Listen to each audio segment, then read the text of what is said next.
लेकिन इन मिसाइलों को, इन तोपों को चलाने वालों का अगर मनोबल टूटा हुआ हो तो कोई लाभ नहीं होता।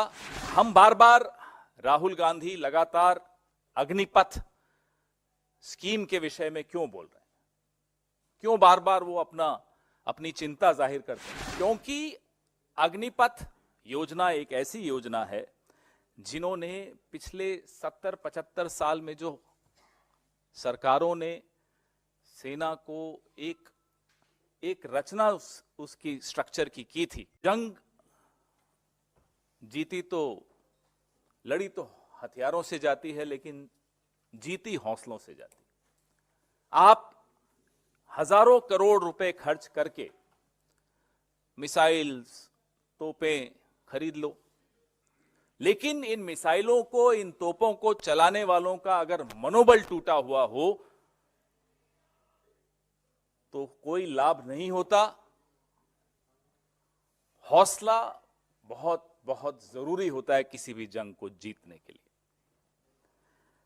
हम बार बार राहुल गांधी लगातार अग्निपथ स्कीम के विषय में क्यों बोल रहे हैं, क्यों बार बार वो अपनी चिंता जाहिर करते हैं?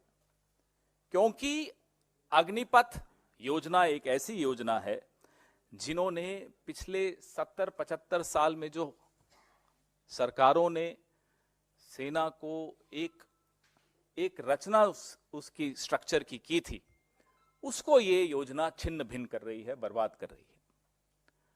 ना केवल सेना का मनोबल के साथ खिलवाड़ हो रहा है, लाखों लाखों नौजवानों के जो सपने हैं उन पर भी एक तरह से इस स्कीम ने हमला बोला है।